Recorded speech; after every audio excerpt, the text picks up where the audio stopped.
Welcome back sa Mini Dino Park and Eco Garden at ito si Hermie Sunaho. At ngayon, sa video na to, susubukan kong hindi magsalita ng so. Kasi nung last video ko, puro so kasi. So ngayon, susubukan natin na hindi magsalita ng so. Hindi. Kidding aside, narito tayo ngayon para magtanim at magripat ng Ficus elastica o yung rubber tree.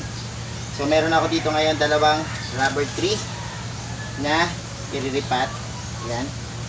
So sa mga nakakaalam ng ID, paki-comment na lang kasi hindi ako maalam sa mga ganito kasi mas okay sa akin yung mga succulents, yun yung una kong inalagaan. Pero this time, papakita natin kung paano magripat ng Ficus elastica o yung rubber tree. So meron ako dito dalawang klase. Ito yung green. Mas mahal ata yung parang mahogany ata eh. Saka yung mga parang meron ditong kulay. So yung brown. So wala akong idea eh. Pero ngayon sobrang mamahal na ng presyo ng rubber tree. Before ang mura-mura lang eh. Kasi maganda siyang house plant. Parang nakasama pa nga siya dun sa Lucky 7 indoor plant ng 2020. So parang nitong plantitos and plantitas na uso yung pandemic, na uso tong rubber plant. So ngayon medyo mahal siya sa market, medyo may kamahalan siya. So itong mga rubber tree ko ay nanggaling dito sa Mini Dino Park and Eco Garden. Pero as you know, yung mga to binabayaran ko din eh. O, mga kinukuha ko dito, binabayaran ko din. Kasi sa business ganun talaga. Kapag kumuha ka ng items para makita mo yung profit mo, kailangan yung mga, kahit na sarili mo na yung business mo, binabayaran mo pa rin para makita mo yung profit. So ayan, ngayon simulan na natin. Nakita nyo may mga tali. Siguro nung tinanim to, nung stabilize pa siya, yung ginagawang stable, so nakatali pa siya. So ang gagamitin ko ngayon,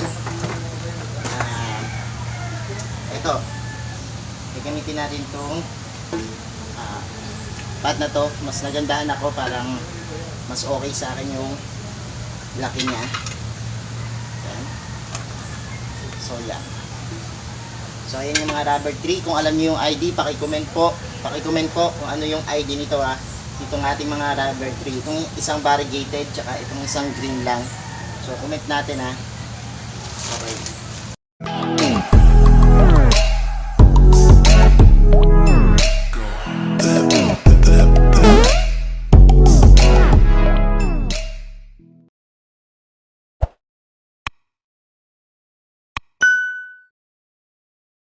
So ito na, magre-repat na tayo.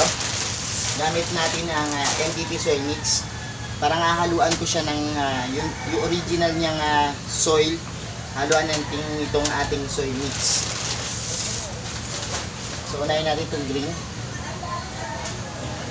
Dito natin lalagay sa paso na to. So tanggalin muna natin yung mga tali. Kasi parang stabilize ko siya.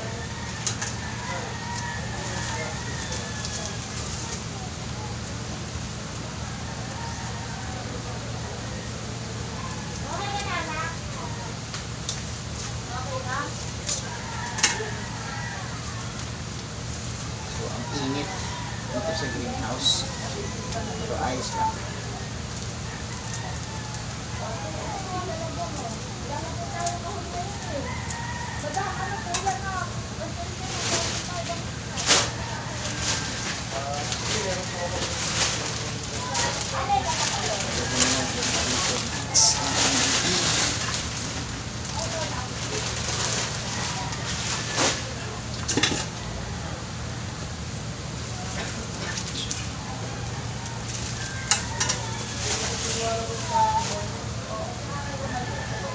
Hindi na natin tatanggal itong sticks na nakatali. So nakita nyo yan may mga ugat na siya.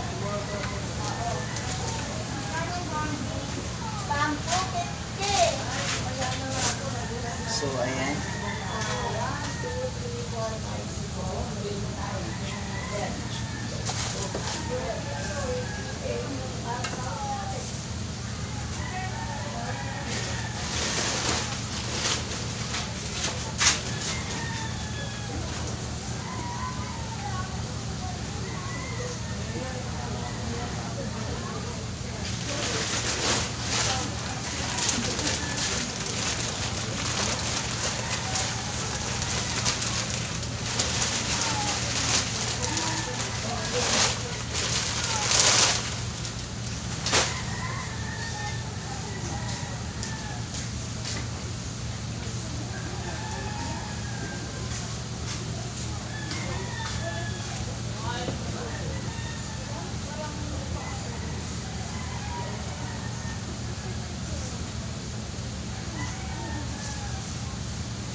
rubber plant. Okay.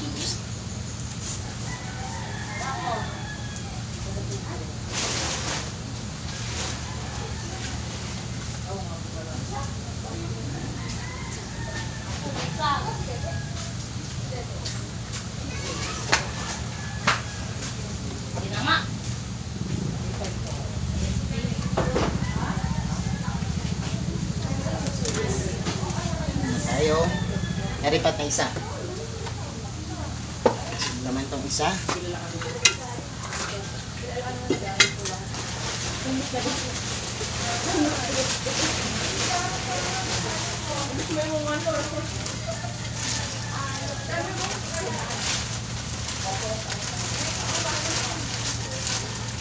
Rina, pautang.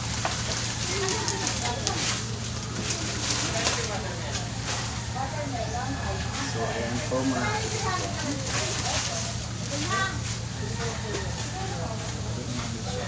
nahalo ko yung original soy niya. Medyo maipa kasi. So, lalagyan natin ko na itong soy mix na. Itong MDP soy mix para maging mas makahinga yung root niya.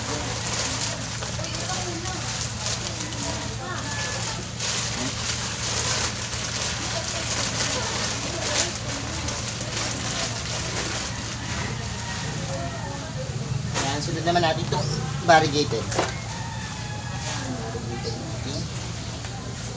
Ficus, elastica o rubber plants. Ang dali ng gunting natin.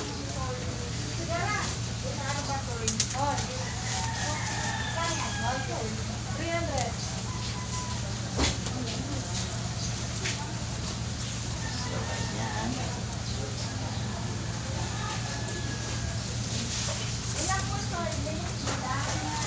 Yung kanyang seedling bags.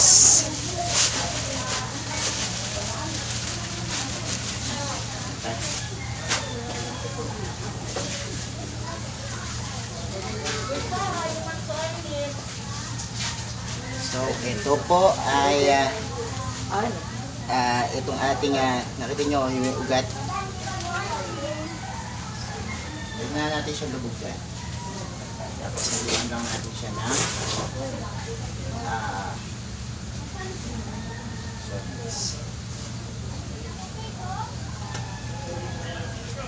ganda itong isa. O, pwede na nga i-propagate ito eh. Dito. Rubies.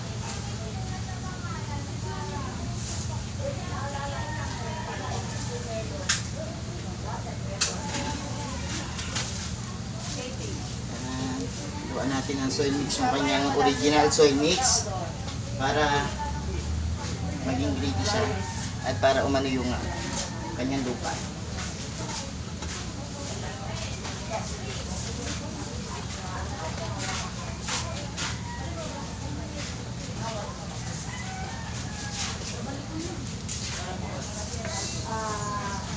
So, yung ating na-repat na rubber plant, rubber tree. So, ayan, nakapag-repat na tayo ng dalawang rubber plant. So, yan, tingnan natin. Diba ang ganda niya? Ngayon, lalagay ko na, hanapan ko na siya ng space sa ating garden. So, ito yung ating na plant, na-repat na rubber tree. So, comment nyo yung mga rubber tree nyo. Kung may mga rubber tree kayo, comment nyo dito. Tapos, yung mga paano siya alagaan. So, paano magbigay kayo ng tips kung paano alagaan yung ating mga rubber tree. And, para pakita nyo sa amin yung mga pictures, comment nyo yung mga pictures ng mga rubber tree or rubber plant nyo. So, tingnan natin yung mga collection nyo ng rubber tree. Okay? So, thank you po sa panonood nyo dito sa MDP. And thanks for watching. And ingat po kayo mga ka-MDP. Subscribe sa aming channel at subscribe sa aming YouTube channel at FB page para laging updated sa aming mga videos.